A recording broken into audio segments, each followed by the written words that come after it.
নমস্কাৰ মই গুৱাহাটীৰ পৰা সৰু এটা ৰিলছ বিশেষকৈ আমাৰ সৰু এটা প্ৰব্লেম হোৱাৰ কাৰণে বনাবলগীয়া হ'ল যোৱাকালি আমাৰ কাৰ্ডত নেটৱৰ্কত কিবা এটা প্ৰব্লেম হোৱাৰ কাৰণে পেমেন্ট তিনটামান পেমেন্ট ডিক্লাইন হৈ গৈছে এটা আছিল কিমান নংপুৰ বাইদৰ আমি কানেক্ট হৈ গ'ল পালুগে বাইদো কিয় আমি সিসি কেমেৰা চাই আকৌ বস্তুবোৰ ৰিভিউ কৰিবলগীয়া হৈছে কিয় আমাৰ একাউণ্টছটো মিলা নাই বুলি আমাৰ বহু ৰাতিও হ'ল হেতু বাৰু হেৰি নহয় আৰু দুগৰাকী বাইদৰ এগৰাকী বাইদ আছিল 12400 টকা দুজোৰ টছৰ কাপোৰ লৈছিলে সেই বাইদগৰাকী পেমেন্টটো ডিক্লাইন হৈ গ'ল আৰু এগৰাকী বাইদ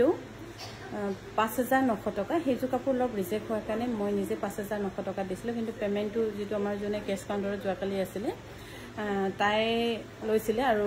কাৰ্ড পেমেন্ট কৰিছিলে কিন্তু পেমেন্টটো যে ডিক্লাইন হৈ গ'ল ৰিসিপ্টটো ওলাইছে কিন্তু ৰিসিপ্টত যে ডিক্লাইন হৈ আছে হেতু তাইও নাছালে বা আমাৰে ভুল বাইদগৰাকীও নাছালে হেকাৰণে প্লিজ মই অনুৰোধ কৰিছো প্লিজ আপোনালোকে আমাক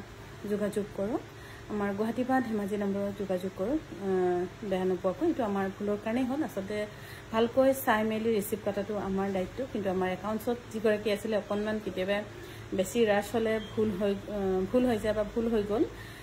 আশা কৰো আপোনালোক দুগৰাকী আমাক যোগাযোগ কৰিব